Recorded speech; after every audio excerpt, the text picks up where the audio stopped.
So can you please state your full name and your birth date? Right. Glenn Patterson, Crone.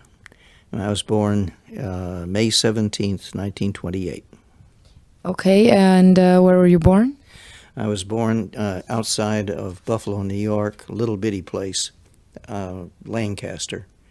And then my father worked for the government, so we traveled extensively. As a matter of fact, I think it was 24 different cities we lived in before I went to high school. And when did you come to Ashland? I had been working overseas, and through most of the 50s. Well, see, I lived in Japan immediately after the war, and that was 2 years. And I liked foreign service, so I went to work for an oil company, Standard Vacuum Petroleum Maskapai, and worked in primarily Sumatra, some in Java, some Malaya, Hong Kong, Singapore, and did one assignment in London. I was basically, for want of a better way to explain it, I was a troubleshooter in government, public, and labor relations in Southeast Asia. I have some skills in terms of solving problems, and that's how I was utilized. Excuse me. But I was injured in Sumatra. I skidded off an embankment during a cloudburst, and 6 months later, on a Sunday morning, I couldn't walk. So I was hospitalized a total of 18 months. The 6 months traction, 3 months walking, 6 months walking body cast, 3 additional months in traction, 3 additional months in a walking body cast, and then they operated on me, exploratory, and they were able to correct it, and for the most part I have no problems. But under the circumstances, I didn't dare go back overseas because if something went wrong, I wanted to be near a good hospital. So I came back to the States, and then I was kind of burned out in the business world, and I decided I was going to be an actor. And several things brought me to the Richmond area. Number one is I'm a graduate of Cornell, and business of a type is my background.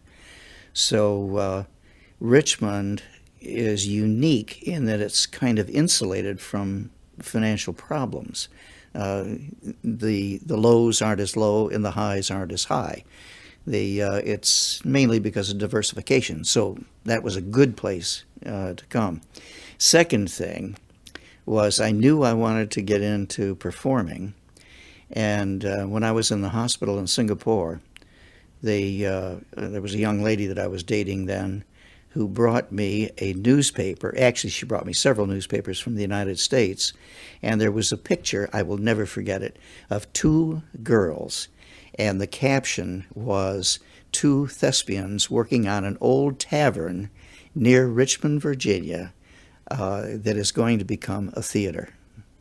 And I thought, golly day, now that sounds exciting.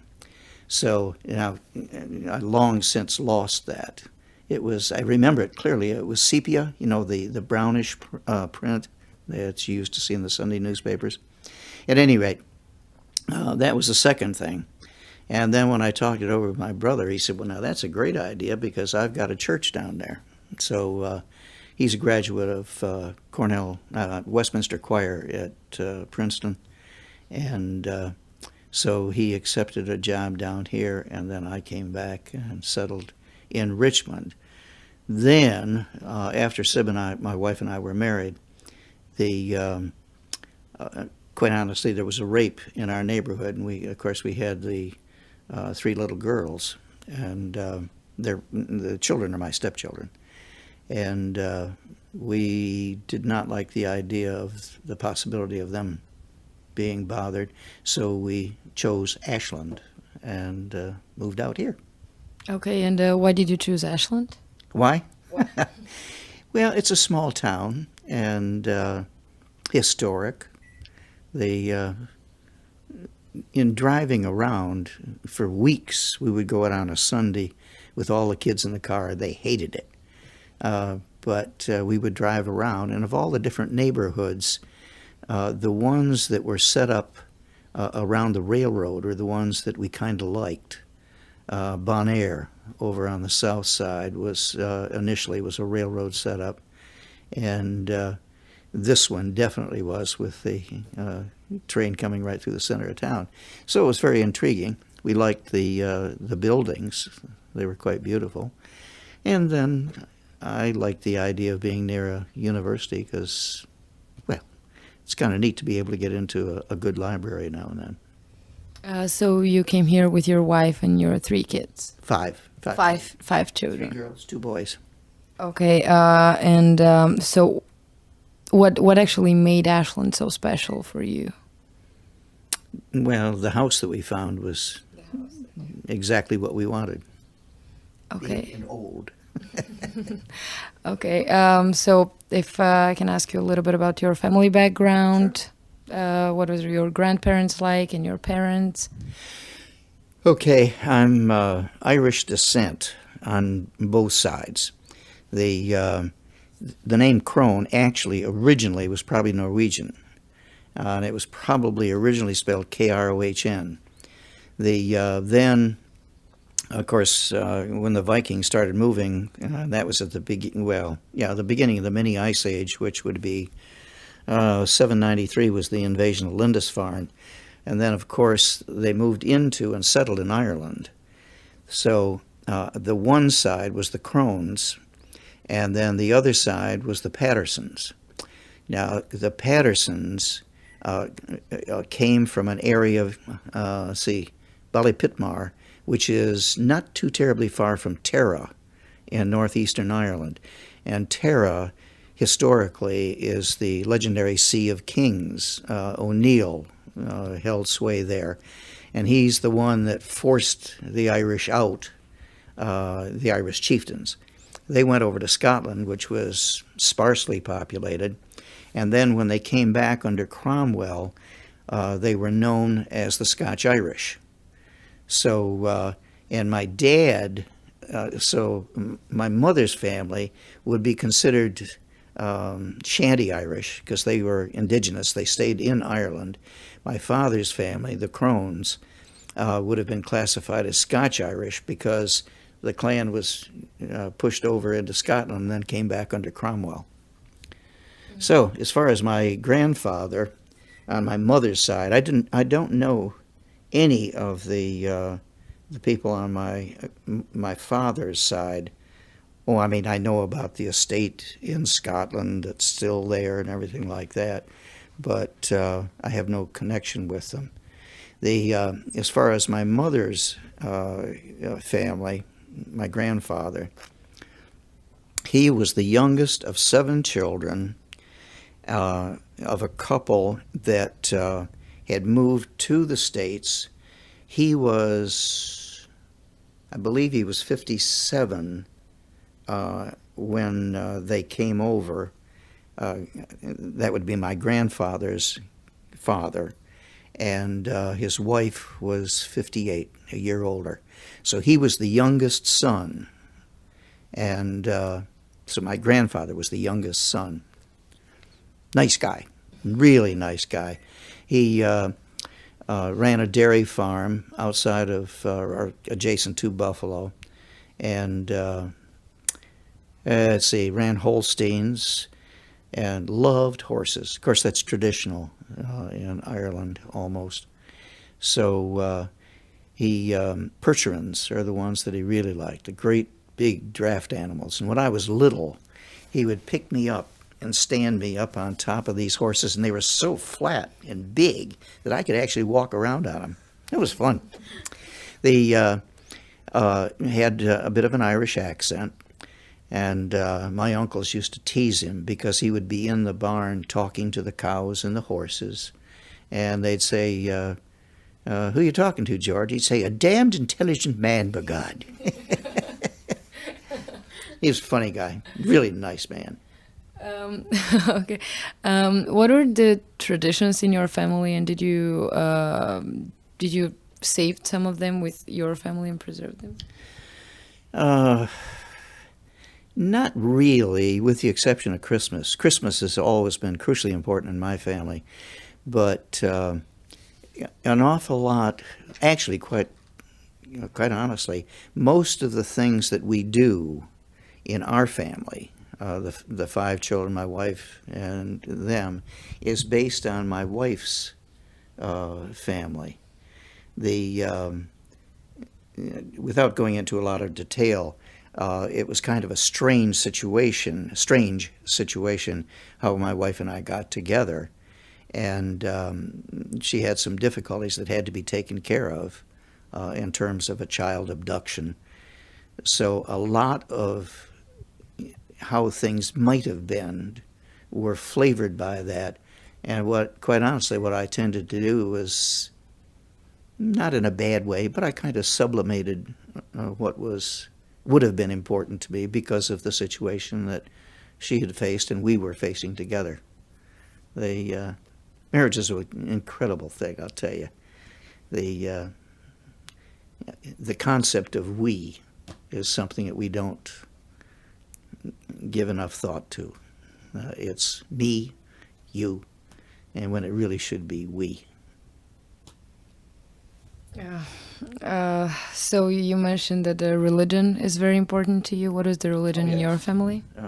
Well, my mother, surprisingly enough, even though they stayed in Ireland, they were Protestants, which was quite unusual. And I have no idea why they became Protestants, because traditionally, the most Irish that stayed in Ireland were Protestants. Of course, the clan that went over to Scotland and then came back, the clan itself was the Fergusons with a double S, and Crone is one of the offshoots. At any rate, traditionally they would have been Presbyterian, and probably were. I don't know definitively. My feeling on it has always been pretty simplistic. As I mentioned to you before, I was born a Baptist, brought up a Methodist, recruited into the Episcopal Church so I could sing in the boys' choir, liked the ritual, took instruction. It didn't take, but then when I married a Catholic girl, I mean, with 5 children, Lord, yes, I guess we're all going the same place. In examining Catholicism, there was no problem with me. I could become a Catholic without it offending any of the things that I believed. So, did you go to church as a family? Good Lord, yes. Mm-hmm. Yeah. Was it a big tradition for you every Sunday? Or? Oh yes, always every Sunday, and now Sib and I. Well, we go to St. Anne's up here. We have a marvelous priest, Father Chris Haydinger. We used to kid him. We've known him 30 years. The kids used to call him Haydinger. Wonderful man. At any rate, we go regularly on Sunday, and then we go to morning mass normally on Tuesday, Wednesday, and Thursday. And so let's get back to Ashland. So when you came here, you were, how old were you? Golly day, I have no idea. I probably could figure it out. See, one of the reasons why Ashland was important was I was working over at Barksdale, and it was a lot closer to drive from here over to Barksdale than it was to drive from the West End over here. And so. What was like to work as an actor? Oh, it's tremendous fun. Tremendous fun. I love it. When I was really little, my father, who of course, our family went through the crash. I was very little, but I remember the crash. As a matter of fact, one of the things that was just really stuck out in my mind is that my dad came home and I was there, just a little bitty, but they talked to me a lot, read to me a lot, so I was aware, and my dad told my mother that they were going to cut his salary. I had no idea what salary was. I thought he meant celery, the vegetable. And I couldn't understand why my mother was crying because they were going to cut a vegetable. It just didn't make any sense. So, at any rate, you had asked me a question, and then I got carried away on that. I've forgotten what the question was. The question is about Ashland. How old you were when you came here first? I really don't remember. I don't remember. Were you here during like the civil rights movement or anything like that? Well, see. Now wait a minute. I do know when I came to Richmond. I moved here December 23rd of 1960. And then I opened in my first show over at Barksdale July 7th of 1961. And I was in the chorus. And it was John Brown's Body. Excellent play. And then since then, well, I've done roughly 150 professional productions, but I did, up until last year, I had done 87 plays at Barksdale. And it was kind of interesting. I had played in Barefoot in the Park, and I'd played Victor Velasco, 48 years old and a thoroughly nice fellow. I'd played him twice, and they were producing it last year. And one of the walk-ons got sick and couldn't appear. So they called me up and asked, because I was familiar with the play, would I do the walk-on? So I said, yes, I'd be glad to. And I did, and I thoroughly enjoyed it. But it was 2 performances, and therefore I could classify it as a credit. And what's significant about it was I had done 87 shows prior to this. This would be the 88th credit there. And back in my service days, communication was not like it is today.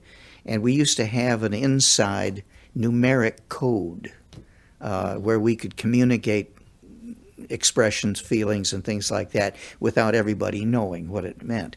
And 88 means signed with love. No. I thought that was kind of neat. When I told my wife about it, I told her also that I was kind of looking for a postscript.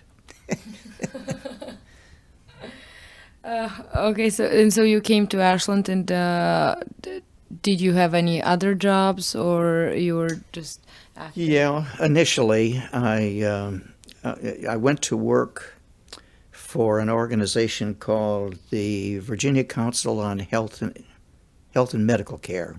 I think that's correct.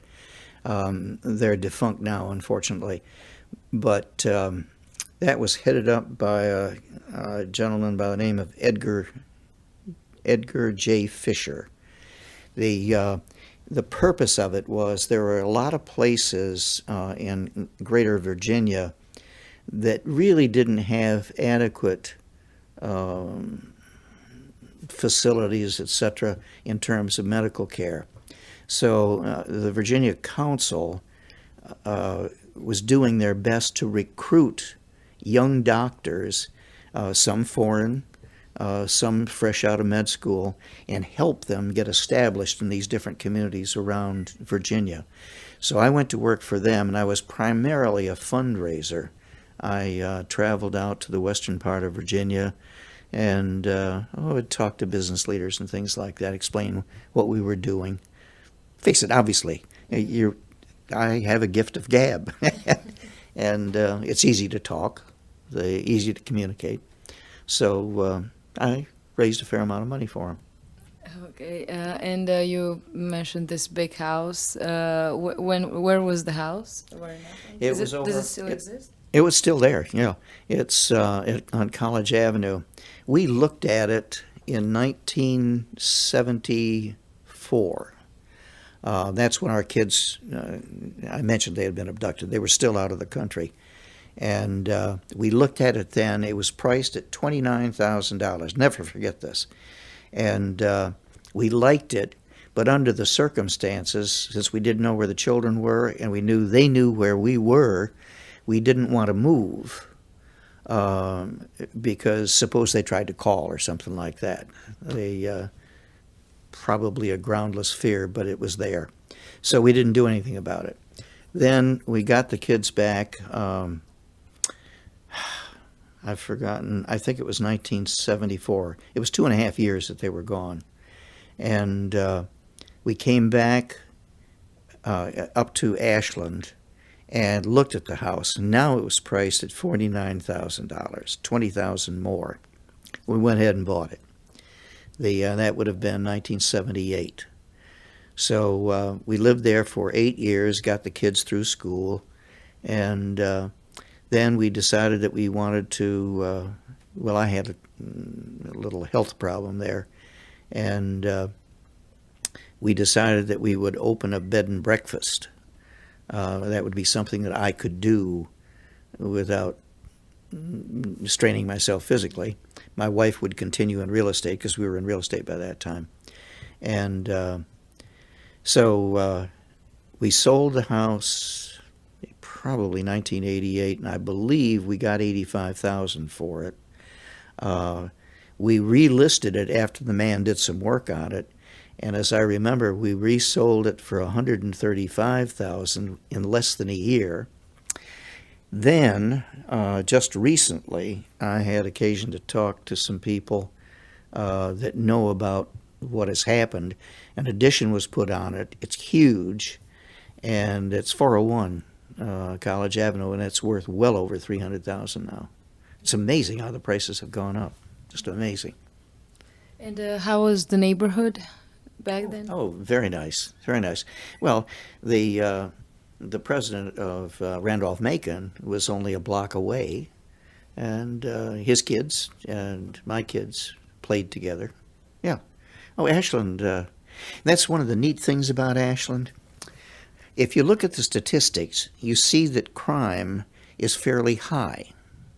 But the truth of the matter is we get credited for crime that occurs along the 95 corridor. And actually what happens in the town, almost no crime whatsoever. Of course, now with the drug situation, more of that is cropping up. And what were the gathering places you visited? Well, we, other than church and our relationship with the theater, see, when you're in theater, I mean, that's a full-time commitment. They frequently would be 6 nights a week, where you have to be over there at 5 o'clock because, see, I would wait tables. That was part of the, part of the attraction. People could know you as an actor, but they weren't placed in a difficult situation. They met you before they saw you on stage. So they didn't feel obligated to, if they didn't like your performance, they weren't embarrassed by not being able to say anything, if you follow what I mean. Mm-hmm. You meet them before, and it does not put them in a disturbing situation if they don't like what you did. Mm-hmm. So and we did that, and of course, made pretty decent money at it, all considered. Didn't make much acting because they couldn't afford to. They couldn't afford to pay us very much. Do you have any Ashland stories? Oh, let me see. Yeah, here's one. Now, I've dealt in real estate off and on since, I wrote my first contract in 1946, and but I was not dealing in it then. I didn't start that until, much, much later when we moved up here to Ashland. I had a license before, but I didn't do much with it. And that was in the early 60s. But when my wife decided to get into real estate, she listed a neat little property over on the railroad track. I've forgotten the name of the man who was there. Wonderful little older man. And he had been, I believe he was a graduate of Cornell, because I met them when we would have gatherings over there of Cornell alumni. So because of my knowing them, my wife ultimately met them at a Cornell gathering. And when he died, ultimately, the lady wanted to sell it, so she listed it with Sybil, my wife, and it was Sybil's first listing. So we advertised it, did everything you're supposed to do, and a man called us. I'm not going to mention his name because it's kind of embarrassing for him now, but he told my wife that he wanted this couple to come up and take a look at it, and he said, soft pedal the railroad. In other words, don't talk about it. Maybe they won't notice. And what he failed to realize is, to the Ashlander, that's high rent district. Mm-hmm. I mean, everybody wants to be on the railroad track. Mm-hmm. I can't blame him either. It's beautiful. So at any rate, she sold it, and those people became very, very dear friends. Now that building belongs to the college. It's the one right next to the tennis courts. It's you know where they for Change House. Pardon me? Is it a little white house? It's a little white house, and It's there's the a stream, Athletic Outreach. and there's a stream that runs right next to it, and then across from the stream is the tennis courts. Yeah, I think that's Women's Athletic Outreach, or it's a theater house. Yeah, it's a nice little house. Yeah. Mm-hmm. Nice little house. So how did you feel about the college being in the town? I know that there were a lot of people that didn't really approve of it. Yeah. Oh, no. Oh, Lord, no. Well, at least not to my knowledge. No, I mean, let me put it this way. I like conversations. I like to talk to people that are intelligent, and I like to not necessarily argue, but share ideas and stuff like that. Because I'm very peaceful. I'm not interested in the ordinary stuff. I mean, who's married to who's cheating on who drank too much. That stuff doesn't turn me on. And having a group of people like this, the college, it's really neat. Like, we went to a church arranged for a marriage enrichment, and I believe it's one of the professors over there, John. Isn't that terrible? Lynch. Yeah, John Lynch. And we went just the other night. There's another one coming up next week. And that was the sort of thing where we probably had 40 couples from St. Anne's sitting around. He gives his basic presentation, and then we talk. And it was just, I mean, it's the sort of thing that I like very much. And you don't get that unless you have, learning institution nearby. So why do you think Ashland doesn't expand? Why do you think it's still this small town? Well, in truth, it is expanding. Of course, that's like so many other things. A lot of the people don't want to have Ashland changed. And that's all well and good if that's the way you feel. But times are changing. How do I say it? It used to be, well, for example, when I was in Japan, man, I didn't talk to my parents for 2 years. It was impossible. I couldn't. I mean, there was no way I could. Today, I mean, if I were in Iraq, Lord, I could be on the phone. If I knew what I was doing, I could be on the phone every day and talk to them. See, we're becoming a global society. Things are changing.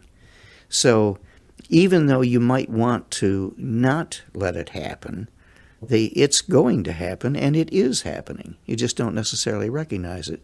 Take language, for example. French.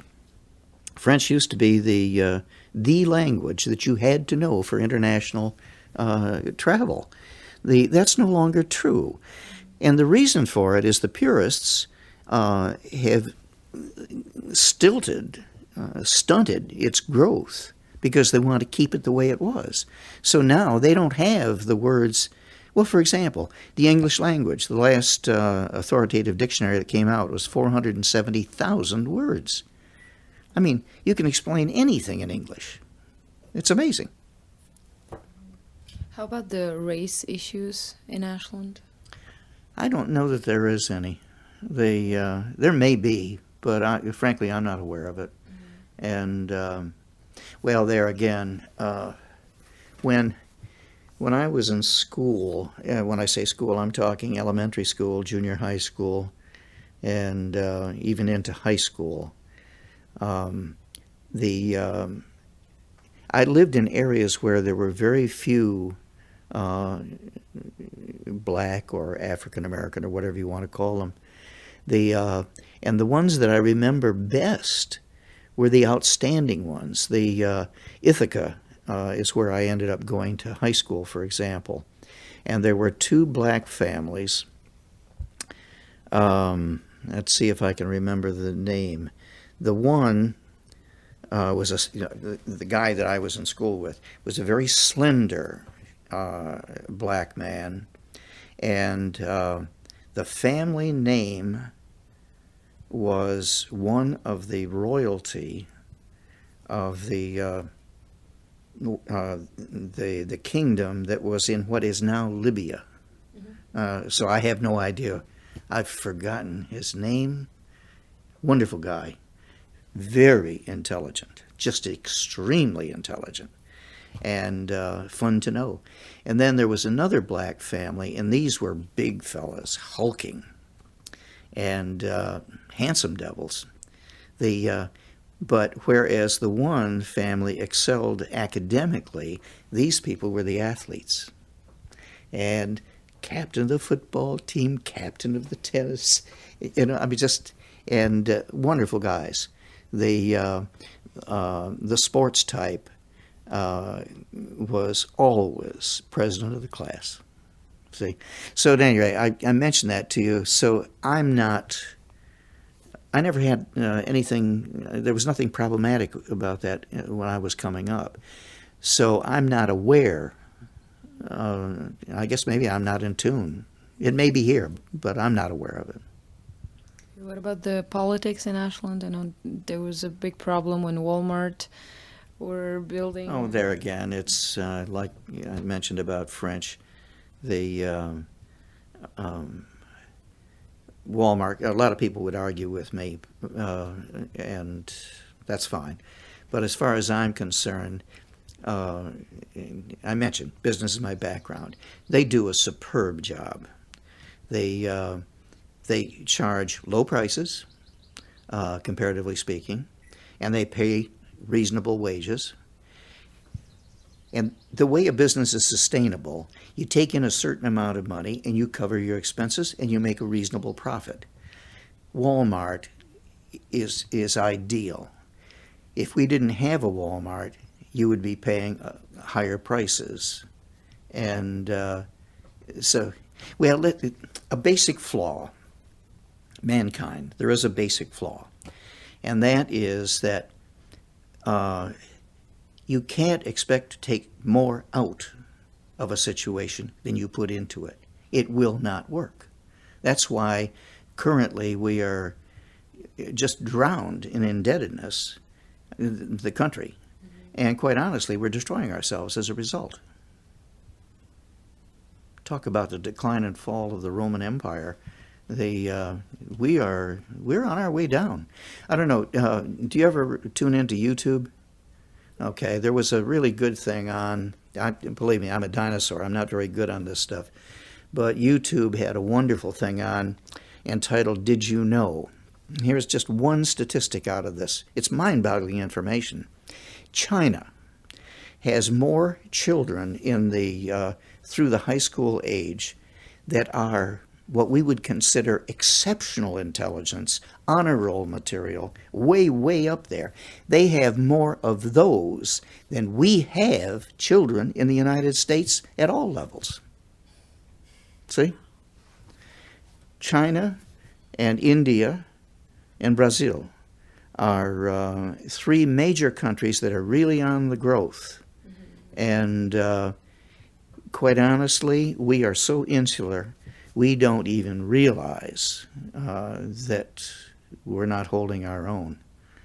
We spend 10 times as much money to pull kids up as we do on helping the ones that are way up there excel. Now, I have no problem with helping kids up, but I think at least it should be 50-50. Why penalize a guy because he's got intelligence? Sure, help the one that is not as fast, no question. But don't penalize the one that really can do something. All you got to do is walk around and look at the professionals. I mean, the influx of doctors from India is incredible. And the reason is we're not training them here. There's the talent is there. It's just we're not doing a very good job of it. Okay. Brings tears to my eyes. Okay, so back to Ashland. You really like Ashland, don't you? I have to. Of course. Now,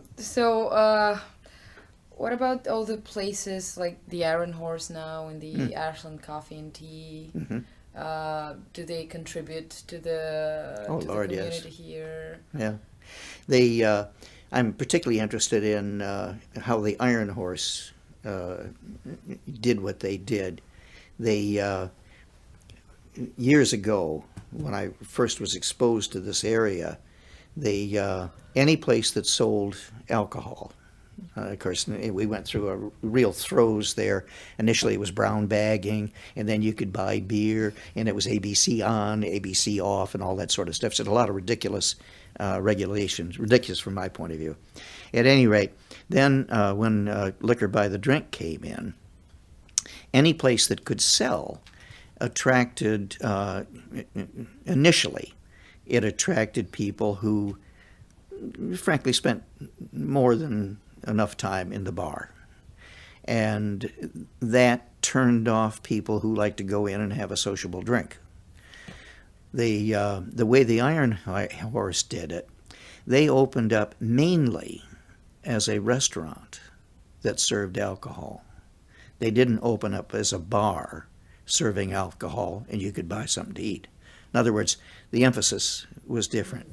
As a result, they ended up not attracting, I don't mean to be disrespectful, but people who spend too much time in the bar. They didn't attract them. They attracted people who wanted to have a sociable drink and have something good to eat. Quite honestly, part of that was that they deliberately priced a little higher because a guy who's going to drink 14 beers is going to look for the one that's cheapest. Mm-hmm. Somebody who's going to ask for a cocktail, what's a few cents? How about in the carnivals here? I was a witness of the Christmas carnival and then some other. Those are neat, like the Strawberry Festival. Oh, yes. That's wonderful. Quite honestly, I'm not as involved with it as I used to be. One year, I've forgotten when this was, but one year they hired me to be a strawberry. This is no kidding. So what I did, let's see. Do you know the banding metal that's used to bind bales of cotton or bales of paper together?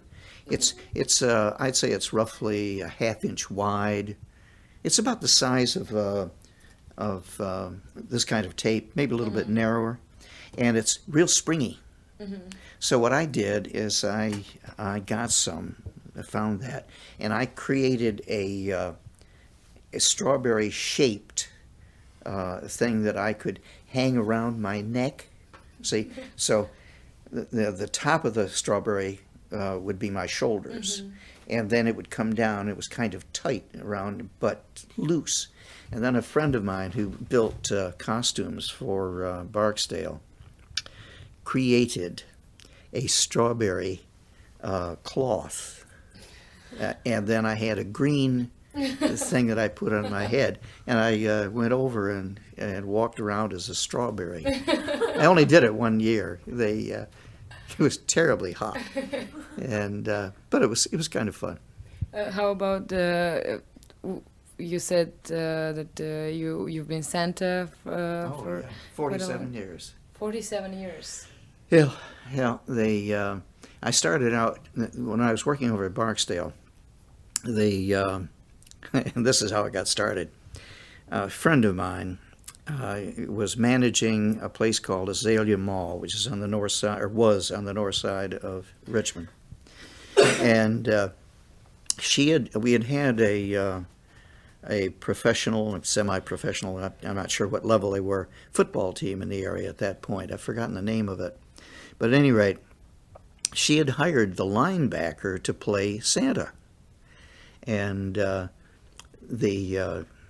just incidentally, the history of why we have Santas in malls and stuff like that is fascinating. But at any rate, she had hired this linebacker. The first day, on his first 15-minute break, he got up, went out to take his break, and never came back. We joked about it that he couldn't face that line. But at any rate, she called me up, desperate, and would I please come down and play Santa? And I said I didn't want to. It's like I mentioned to you earlier, I didn't want to be in the position of lying to a child. And if he said, "Are you Santa?" At that point, I didn't feel comfortable saying yes. So at any rate, I did it on the condition that she would find somebody to replace me. And of course, she told me she tried, but I know darn well she didn't, because little kids like me, and I like little kids. And so I was battling how on earth I avoid this question. See, and then Bill Tallheimer Sr. Tallheimer stores now closed, unfortunately, but really, really nice gentleman. And he saw me work with children, and he asked me if I would come down and work for him. And I told him I really didn't want to for this reason. And he worked on me, and he won. So it ended up that I wrote a little book entitled There Really Is a Santa Claus, and it defines Santa as anybody who gives or does simply because they love, and secondarily hides their identity by using the name St. Nicholas or Santa Claus so that they can't be repaid. So in effect, there are many. That way, with this little book, when a little kid said, "Are you Santa?" I could say yes and be perfectly truthful. So I ended up working for them for, gosh, it seems like forever. Then when Tallheimer's closed, I merged with Miller and Rhodes. The two Santas merged. And I stuck with them for a few years, but their method of operation was a little bit different than what I like. My objective in playing Santa was to teach a child to be selfless, because I think that is the answer to the world's problems. The motivation, quite honestly, as I saw it, on the part of the Miller and Rhodes operation, and what, I don't want to even use the name, what has followed as a result, the offspring of the Miller and Rhodes operation, was more concerned, in my opinion, with selling pictures, and that bothered me, so I stopped. Now I have a number of places that I go. Country Club of Virginia, good gracious, I'm going up there. I'll be there 1, 2, 3, 4, 5 times next December. It's gotten to the point now where in January I'll be getting calls to fill up my December schedule. I'm serious. Because they like how I do it, and they want to make sure I'm going to be there. And I love it. It's hard work, but I tell you, kids are wonderful, just wonderful. What did he ask you? Oh, Lord, incredible questions, all kinds of things. And I have devised several little ways of dealing with it. Let's see. I don't want to take too much of your time. No. But for example, well, here's one. This is a recollection. It's kind of neat. I was the Virginia Press Association had asked me to appear with. Nobody knew I was going to be there at an annual dinner. So I walk in costume, and Santa, it was wonderful. And but the owner of the restaurant knew because the person who had arranged it had told him. So he had brought his little boy in, and the little boy is sitting at the bar. Everybody else is back in the dining room. Well, the little kid was cute as could be, a little boy, and he was not going to be fooled. So he said, "You don't know who I am, Santa." I said, "Oh, yes, I do." He said, "All right, tell me my name." I said, "No way on earth." I said, "You doubt me? I'm not going to cooperate with you. No way. I'll tell you one thing, though. I not only know your name, I know how to spell it. I bet you don't." He said, "I do too." I said, "Prove it." He said, "Bobby." So I didn't use his name right away. And then we chatted for a little bit. And then finally I said, "Well, see you later, Bob." "Oh, I wasn't going to tell you your name." He said, "How did you know my name?" Little kids are funny like that. I mean, you can do all sorts of things with them. And I don't do it, believe me, I don't do it just because it's fun to fool them. That's not the point. What I want to do is I want to get them to like me so much that they really listen to me when I'm telling the important things. One thing, this is just a technique that I use occasionally. Everybody, kids, think I know everything. And I don't know everything, but I know how to learn very rapidly. For example, there's a line, and one of the little kids will start pushing, and the mother will say, "John, for goodness sake, stop pushing your sister." Well, I'll look up, so I'm not looking directly at anybody. I'll say, "John, I'll be right with you." Little head will go up. So now I know the name, and I know who it belongs to. See? So then, and of course, I mean, it's short-term memory, but I can memorize 10 or 15 of these little kids when it occurs, and then when they come up, bam, it's there. Or sometimes what I do is I'll play one against the other. Like, let's say the two of you come in to see me. I'll look at you and I'll say, "Has she been good?" And then you will use her name. Say, "Oh, yes, so-and-so." What is it, Paloma? Plamena. And, but you'll say, "Oh, Plamena is very nice." And then I'll say, "Well, Plamena, that's nice. How about her? Was she good?" It's kind of neat playing these little games with them. But then one of the things that I do, I try very, very hard never to lie to them. For example, here's one that I never get to say the whole thing, but a little kid will say, "Do you mean to tell me that you visit every house on Christmas Eve?" I'll say, "Now, that's something, this really upsets me. Everybody thinks that I visit all the houses in 24 hours. That is absolutely not true. Look, actually, it's 48 hours that is Christmas, because the instant it starts, it's only 1 second, but it's the day, okay? And then what I do, I won't go into the actual numbers, but I quote the circumference of the earth, how long it takes to go. Therefore, you're traveling at 17.9 miles per minute. And if you travel at half that speed, see, then as you're going around, It's moving and moving and moving and moving and moving. And you end up on the last second, which is 24 hours later than the first second. So it's actually a 48-hour period that it is December 25th somewhere in the world. But the point is, I said it's not true. Mm-hmm. And then I explained how it could be if it were true. Mm-hmm. See? And then the little kids will go away with the illusion that it's true, but I haven't lied to them.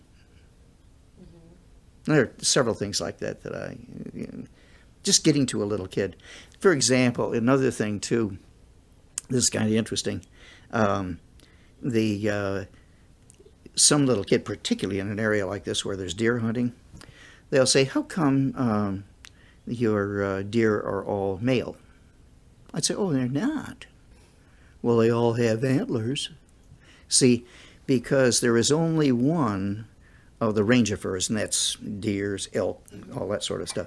There's only one of them where both the male and the female have antlers, and that's the cervidee. Now they are called caribou in North America, but in Siberia, where they originated from, they would be called Siberian reindeer. Okay? Well, the thing is, they're the only ones where both the male and the female have antlers. This is the intriguing part about it. The male drops his antlers normally around the 1st of November, so he wouldn't have antlers during December. The female doesn't drop her antlers. Of course, they grow them fresh every year. But she doesn't drop hers until after she's had her fawn in the spring. So knowledgeable kids, if they know this, see, then they'll say, "Well, how come they all got antlers?" And I'd say, "Look, they drop their antlers as of November. But we are so busy during November and December, all of our photo ops are earlier in the year." So what I'm doing is I'm taking bona fide information and using it to create an illusion that's attractive, but I do it in a way that I'm not lying. Mm-hmm. But I'm not destroying the illusion. I'm creating it. It's kind of fun. It's kind of fun. It must be. Oh yeah. Yeah. And what are your Christmas traditions? How do you celebrate Christmas? Oh. You and Ahorn also. Oh well. I'm so tied up with the going out different places, the playing Santa, that with the exception of what we do at home, I'm not involved in anything like that. One of the things that is very traditional, of course, Santa rides around on the fire truck, and for years they always make a point of coming by and seeing me. Mm-hmm. And which is kind of neat. It really is. Oh, this is something. This is terrible. Talk about. Yeah. When I tell you this, it's going to sound egotistical, and but it is kind of amusing. As you know, I've written 3 books. I'm working on another one right now, but there was an article in the paper. A gal had written a book, trying to think of her last name. I think it's Rice or something like that. At any rate, she had written a book called The Chambermaid, and she had come to Virginia for a signing, and was interviewed by the Times-Dispatch. So one morning, I read the paper every morning, picked it up, and there's this interview, and I thought, well, interesting. So I read it. And she said that she really, really was delighted to be back visiting Richmond because she had lived here when she was a little girl, and she had wonderful memories about Richmond. And specifically, she said, my family used to go to Miller and Rhodes Tea Room to see Santa Claus. And then we go across the street to Tallharmer's to see the real Santa. in that it's terrible but that pleased me, and so I showed it to my wife and Sib's quite a bit younger than I, and I'm a dinosaur when it comes to emails and stuff like that, but she emailed the girl, and and actually I sent her copies of the Santa books, and she came right back with a copy of her book and was telling me specific recollections about seeing me and all that sort of stuff, which is really kind of neat. Yeah. Yes. I tell you, it's been an exciting life. It definitely sounds like it. Yeah, and it's not over. Oh. I got a lot more to do. What are you working on right now, if it's not a secret? No, it's not.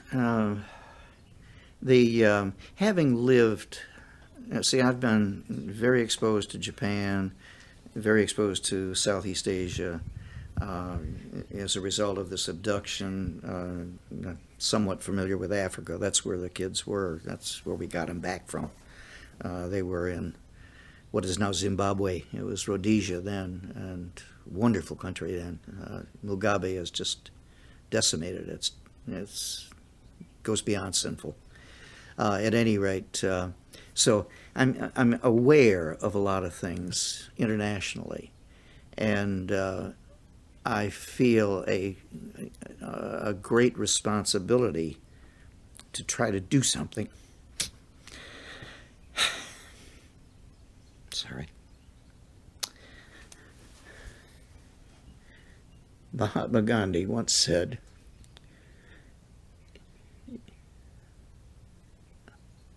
if we're ever to have real peace in the world, we must start with the children. And what I'm doing is I'm writing a book. It's 49 letters. Santa, who lives at the North Pole, writes to St. Nicholas in Bari, Italy. And he says, it's obvious that you and I are headed in the same direction, have the same interests. Don't you think it would be kind of neat to sit down, talk it over, and try to be a little more effective? Nicholas writes back, great idea, love it.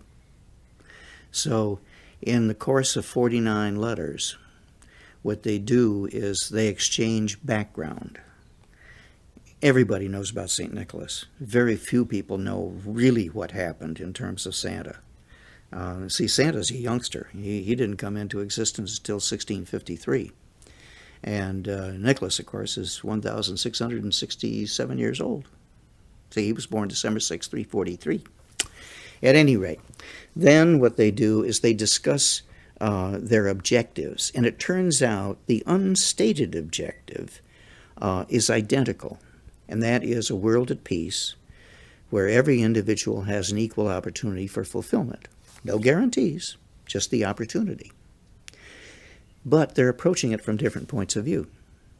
And then they decide that really it's almost a waste of time targeting adults. Let's target children. And how are we going to do it? And that's what I discussed or mentioned to you earlier about how these three books come together. Because what you're doing is you're encouraging this child to ask 4 questions. Is there a Santa? Yes. Is there more than one? Yes. Are you one? Yes. May I be one? Yes. And what you're doing is you're helping that child transcend from the pleasure of selfish receiving to the pleasure of selfless giving. And this is crucially important because when you get groups of people working together to accomplish a purpose, if they are all acting in terms of what is good for me, you end up with strife. If they think in terms of what is good for us, then things can happen. See? So that is what I am trying to accomplish. And how I do it is I make this imaginary world so attractive that a little kid can't stand it. He's got to be a part of it. See? And you make him want to give. And then you lead him into an understanding of why this is important. We were talking earlier about marriages. There are 2 people involved. There's a me and a them. The two spouses. But actually what's important is it's the we. It's the both of them together. And this, let me put it this way. There was an excellent book written by an Australian years and years and years ago. And what he said, and I'm paraphrasing it, but it's basically correct. What he said was that of all the governments in the past and current, there is no method of government more laced with greed than democracy as currently practiced. Because the voter invariably votes for self-interest, and the heck with everybody else. So you end up where a beautiful concept that everybody votes to take an action in a direction that's going to be good for everybody ends up actually not being very efficient. But the problem is not the system. The problem is the individual. So what I'm thinking is if I can train children to look beyond them, then maybe I can have an influence. So at any rate, then Nick comes back and he says, this is a pretty good idea, getting to the kids and teaching them to be selfless. And you as a Protestant, me as a Catholic, we can hit roughly 1/3 of the people in the world, but what about the other 2/3? And Santa says, you like to read, I like to read. You're not aware of it, but there are 67 of us. And there are 67 gift givers in the world. And they cut across all lines, be they religious, ethnic, whatever. And all of them basically have the same objective, and that is training children to be better people. So Nick comes back and says, gosh, if that's true, why don't we create an organization? Okay, what do we call it? Well, St. Francis of Assisi wrote a beautiful prayer one time, let there be peace on earth, and let it begin with me. So why don't we take that and say, let there be peace on earth, and let it begin with us. And it's the us is the 67 gift givers. And then what we will do is we will hopefully acquaint children and hopefully get the cooperation of the adults and move in that direction. So now, of course, this is all the initial reaction of people is say, but that's against human nature. It's not going to happen. Well, the culmination of the book brings it back to reality, because Nicholas, who is over 1,600 years old, says, he says to Santa, I've reviewed the plan. There's absolutely no question in my mind. It is brilliant. It could work. But after 1,600 years of limited success, I tend to be skeptical. Do you think it'll happen? And then Santa comes back to him, and it comes back to Nick and says, look, I told you at the outset, I'm not a human. I've never been a human. I've always been a spirit. But I understand humans, and this is how they function. They adopt an objective. They start working towards that objective. Every day, little victories, little defeats, little victories, little defeats. They may have to alter their objectives slightly en route, but as long as they persist, they will overcome. Immediately, there will be that feeling of euphoria. I did it. Then it'll be like the song. Is that all there is? So, will we attain a world at peace where everyone has an equal opportunity for fulfillment? Probably not. But, as it's been said many, many times, the trip is the reward. And those of us will have a great deal of satisfaction out of knowing that we've moved in that direction. So, that's it. And I'm hoping it'll be good. Oh, I'm sure it will be. Yeah. Lord knows if I have anything to say about it, it's going to be. Yeah, but it's just, I'm sorry I got a little emotional, but I feel pretty strongly. Yeah. Not many people do. That's the problem. Mm-hmm. About it. Thank you so much. Oh, certainly. For this. This was incredibly nice. Good. Of you. Yes.